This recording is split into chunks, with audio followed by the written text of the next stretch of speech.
y'all, Jamie from Country Diggers here. Today we're going to be talking about Avon bottles, and I'll show you my collection. That's my collection right there. I've dug some and I bought some. So I dug this one, and all these little ones right here. That, the stopper, that one. A neighbor gave me this one. I bought that one and that one. I did dig that one. And the rest I bought. Okay. And we're going to do the, I'm going to be reading out of Bud Hastin's Avon Bottle Encyclopedia from the 1972 edition. So stay tuned. It's going to be a good one. Before I start, I'm going to show you what I got and what the book says, the prices and everything. All right, I got the clear 20 paces gun. I think mine is like this one right here. The 20 paces, mine is clear, and I guess it did have gold paint at one time, but they're like $10. And then that one I found the other day that was broke off at the top. That's this one right here. Casey's Lantern, 1966 to 67. 10-ounce gold paint on clear glass, gold caps, came in leather aftershave in red window, tribute in amber window, and island lime in green window. Okay, that, I guess those are that. But anyway, it was amber and green for $30 in box, and red $25 in box. Bottles only $5 less each. Oh, bottles only. Okay. Mine was an empty bottle, and it was broke, but it did have some red in it. So red, I could tell the label was kind of red on it. Okay, and I got a daylight shavings time. The label is almost off of it. I think the label is off of it on that. But I got the clear one, and the gold paint over the clear, and that is like $5. Okay, and let's see what else I got. I have a Indian head nickel one, but these don't show the Indian head nickel. This shows the penny, the Indian head penny, but not the nickel one. So, and then let's see what else I have. I have this right here. I have the clear 1971 General 440 test bottle, the clear one, and that's $50 right there, so that's cool. And I have the Stagecoach, the 1970s to 71 Stagecoach, and it's a clear, it's an amber one. And let's see, the amber is $4, $5. And let's see what else. I have this train right here, which is 1971-72 General 440. It's black glass and cap, and it is like $7.50 and $5, okay? And that was the Wild Country Aftershave. Okay, and the cars I got, and the Jeep I got some of the cars. You can tell the prices on them and everything. you want to get into collecting bottles and don't want to spend too much money, Avon is your way to go. And let me see, I got, oh, the Athena right here, 1969-70, and it's white milk glass. I got the white milk glass with the gold cap, and it would be $6 because I don't have the box and it's empty. Okay, and I also got the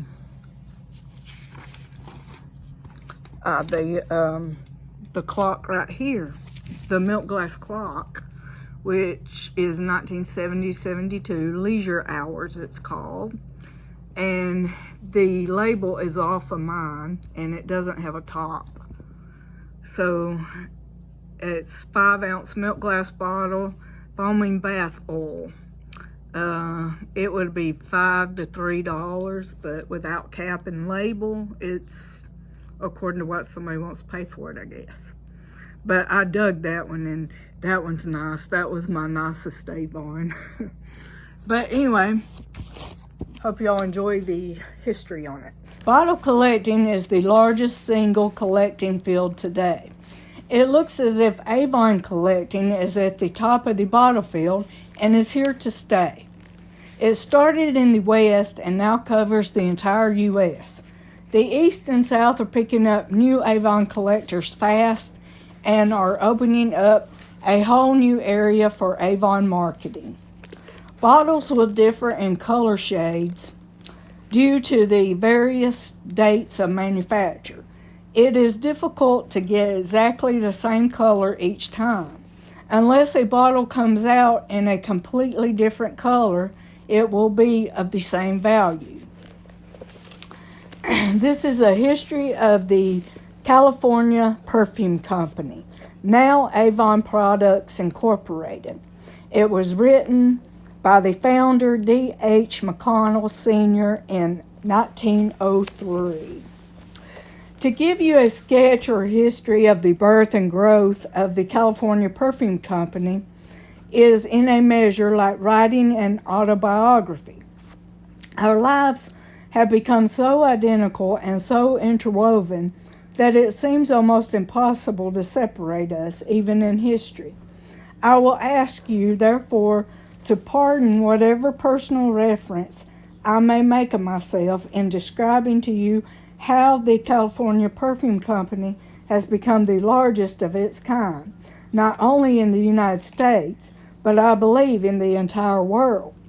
In 1878, when but a mere lad, I left my father's farm located in Osceola City, New York State.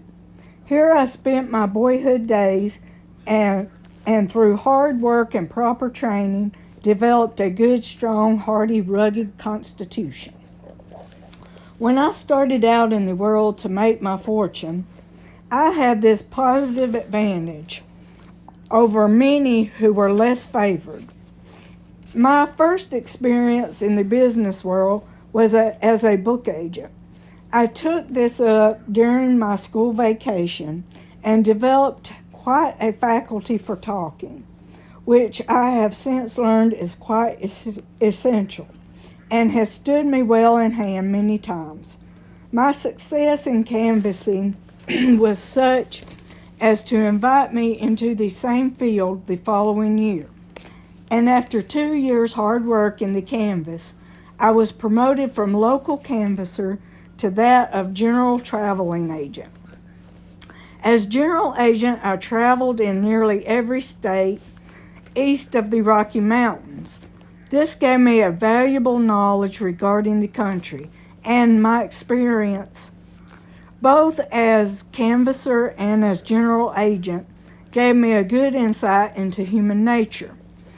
It is uninteresting to you to follow me through the different work from Chicago to New York, from New York to Atlanta, Georgia, and back to Chicago, and finally back to New York again. During all these years, I represented in different ways the same publishing company with which I originally started as a canvasser. Appointing and drilling agents, starting and drilling agents, and corresponding with both after they once entered the field. My work as a canvasser and on the road taught me how to enter right into everyday work of the canvasser and advise an entourage so as to obtain the best results. If I learned to be anything, I learned to be practical. The book business was not congenial to me. Although I was in every sense successful in it, but there were many things that were not pleasant. On my return from Chicago, I purchased the entire business from my employer and managed it myself for some time. During this time, the one thing I learned successfully was how to sell goods to the customer. My ambition was to manufacture a line of goods that would be consumed, used up, and to sell it through canvassing agents direct from the factory to the consumer. The starting of the perfume business was the result of a most careful and thorough investigation. Guided by the experience of several years, successful operation in the book business, that is, in selling goods direct to the consumer or purchaser. I learned during this time that the proper and most adventurous way of selling goods was to be able to submit the goods themselves to the people. In investigating this matter, nearly every line of business was gone over, and it seemed to me then, as it has since been proved, that the perfume business in its different branches afforded the very best possible opportunity to build up a permanent and well-established trade. Having once decided that the perfume business was the business, the question naturally presented itself. By what name are these perfumes to be called, to be known? By what name is the company to be called? The gentleman who took me from the farm as a boy became, in the past years, not only my employer, but my personal friend. And after buying him out, he moved to California.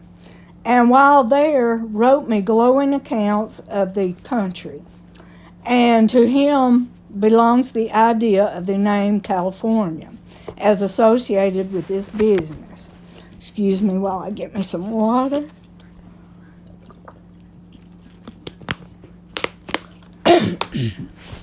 Okay. I started the perfume business in a space scarcely larger than an ordinary kitchen pantry. At first I manufactured but 5 odors: violet, white rose, heliotrope, lily of the valley, and hyacinth. I did much experimental work in making these odors and the selling price of the first batch of perfumes.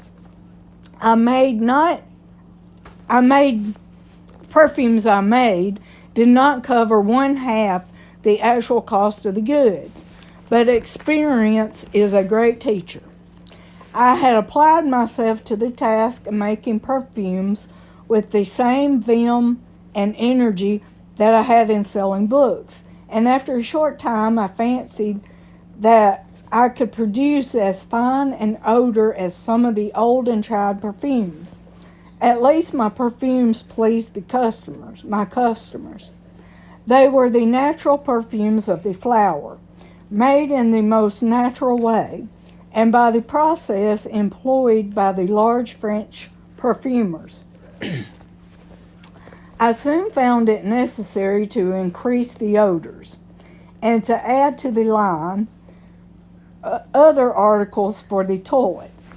Among those first put out were shampoo cream, witch hazel cream, almond cream, balm, toothpaste, which afterwards was made in the tooth tablet, toilet waters, etc. As the business increased, the laboratory must of necessity grow, so that at the end of 2 years, I was occupying one entire floor in this building for manufacturing purposes only. It is perhaps unfair to note the progress of one side of the business without carrying with it the natural development on the other. My ambition was to manufacture a line of goods superior to any other, to put the moneyed value into the goods themselves, and just enough money in the package to make them respectable. And as stated above, take these goods through canvassing agents direct from the laboratory to the customer. While in the book business, I had in my employee as general traveling agent a Mrs. P. F. E. Albee of Winchester, New Hampshire. Mrs. Albee was one of the most successful general agents I had in the book work.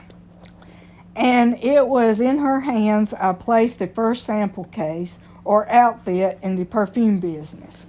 Mrs. Albee was the only general agent employed for the first 6 months of this business. During that time, she secured a number of good workers, some whom are with us today. It is therefore only befitting that we give her the honorary title of Mother of the California Perfume Company. For the system that we now use for distributing our goods is the system that was put in practical operation by Mrs. Albee. As the business grew through the work of our agents, we were forced from time to time to increase our laboratory space. And in 1895, we built our own laboratory in Suffern, New York, 32 miles out on the main line of the Erie Railroad. This building has been enlarged and remodeled 3 different times until today we have a building 120 feet long, main building 50 feet wide, and the wing 30 feet. All 3 stories and basement giving us 4 working floors, each floor having 4,800 square feet of floor space and a total floor capacity of 17,200 feet. This building is equipped with the best possible machinery, the latest devices for bottling goods, and so on, until I feel we can truthfully say that there is not a plant of our kind in the country so large and so well fitted for our business as the laboratory of the California Perfume Company. Yes, water.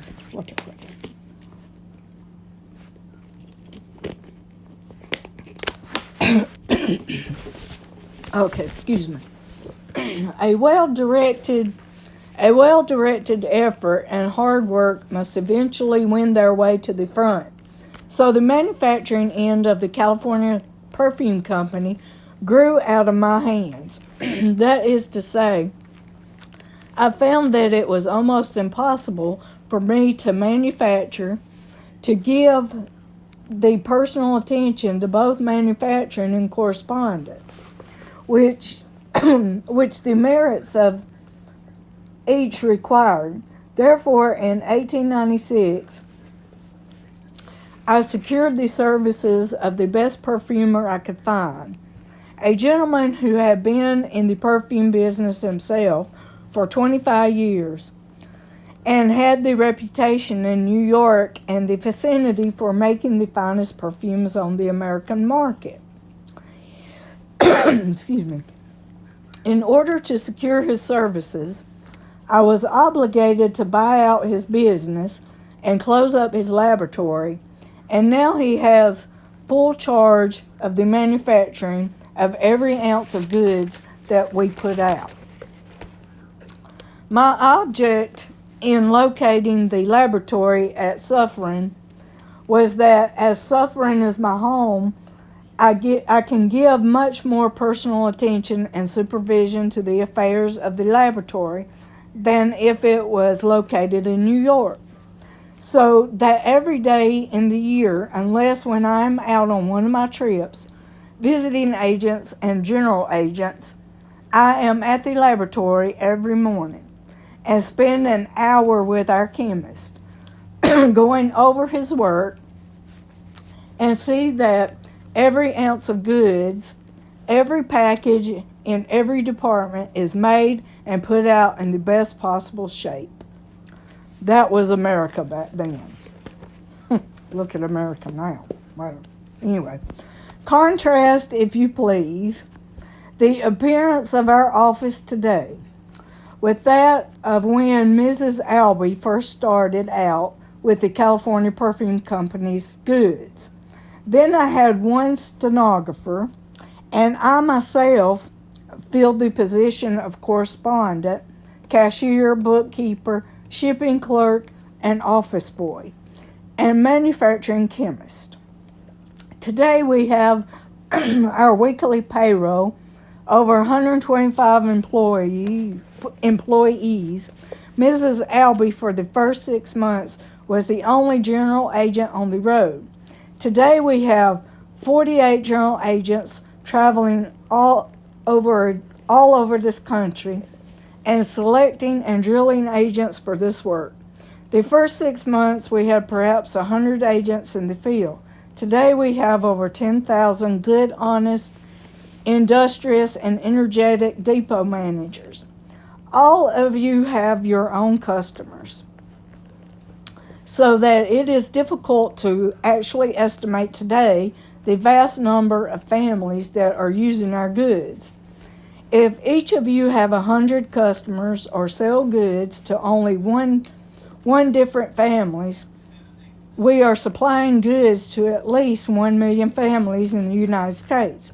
This will give you an idea of the magnitude of our business. The growth of the California Perfume Company only emphasizes what energy and fair dealings with everyone can accomplish. We propose first to be fair with our customers, your customers, by giving them the best goods that can be made for the money. We propose to be fair and just, even liberal, with you who form the bone and sinew of our business. Avon representatives in the early days of the California Perfume Company were called agents or depot managers.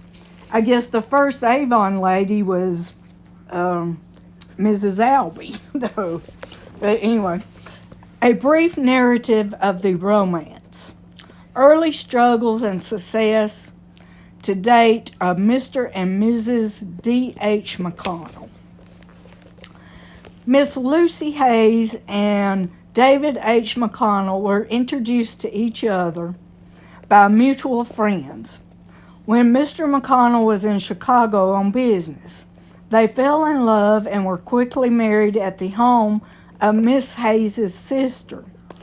Mr. McConnell brought his bride back east with him. Even then, Mr. McConnell was developing a plan of business that would better serve the customer and give profitable employment to many women. There was no guaranteed merchandise then, and he saw many untrained women left on their own resources with families to support with no means of earning. At this time, Mr. and Mrs. McConnell were living in Brooklyn. He opened a combined office, laboratory, and shipping room in downtown New York. Mrs. McConnell spent much time with him, helping him in many ways from the first the business grew. They both preferred living in the country, and a friend told them of the beautiful little town in Suffering. They located a house they liked and bought it. They also bought a building for the first factory and moved to Suffering. Meantime, 3 children were born: Edna, Doris, and David Jr. The children have all grown up now and have homes and children of their own. The factory is many times larger, a modern, up-to-date plant. Edna married a brilliant young engineer and chemist, Mr. W. Van Allen Clark, some years ago. Mr. McConnell persuaded him to come in with him, and he is now vice president in charge of the factory. They live in Suffering. Doris lives in Connecticut with her family, not far from Suffering. David Jr. and his family also live in Suffering, and he is now executive vice president of the company. This very briefly covers the 51 years of married life of our president and his wife, and the growth of the company. They are more than usually interwoven, as you see. They both know many of the representatives, supervisors, and employees. Their success is your success. Your success is theirs. They are heart and mind with you and always have been.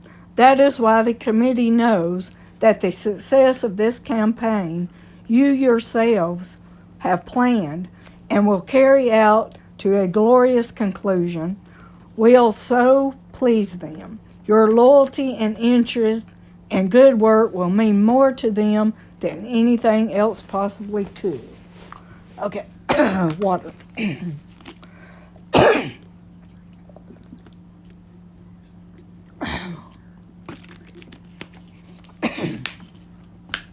All right. The early days. In June 1886, the California Perfume Company was incorporated and started selling the Little Dot perfume set, which contained 3 bottles of perfume. The company's name suggests a likely California beginning, but it has no such meaning. The manufacturing, shipping, and office work in the beginning was done at 126 Chambers Street, New York City. The name followed a suggestion made by a friend of Mr. McConnell's, who had just visited California and returned to New York greatly enthused over the gorgeous flowers he had seen there. Since only perfume were being sold, he suggested that the name of the company be called the California Perfume Company. A large line. By 1915, we had a large line. Our products were well and favorably known among our customers, but were not known to the public at large. No advertising was done. The customers told their friends about these splendid products, and the CPC, California Perfume Company, representative service. From the beginning, all products were sold under the CPC trademark. All were offered to customers by representatives. Our products have never been sold through stores, and always the products were unconditionally guaranteed. This was most unusual in the early days. The Panama Pacific Expedition. We were invited to the exhibit at the Panama Pacific Expedition in San Francisco in 1914-1915. This was a World's Fair, and prizes were given for the best articles exhibited in various classifications. Our entire line of perfumes, toilet articles, and household products was entered in the competition, with like products from all over the world. And we were awarded the gold medal both for the quality of the products and by the beauty of the packages. This gold medal, both for the quality of the products and the beauty of the packages. This gold medal appeared on all packages until it was replaced by the seal that is recognized and followed throughout the world as a consumer's guide to the highest quality of merchandise, the Good Housekeeping Seal of Approval. New names, new packages. Through the years, our chemists were following every avenue of research, improving products whenever possible and discovering new ones that in every way measured up to the standards of our first ones. Manufacturing methods were improved to the point that every product was the sum of perfection as to blending and handling. Then in 1929, the chemists suggested an entirely new line of cosmetics. They had it already. The managers agreed, and the Avon line was presented to the representatives and customers. The household line was named Perfection, and it was given its own trademark. Water.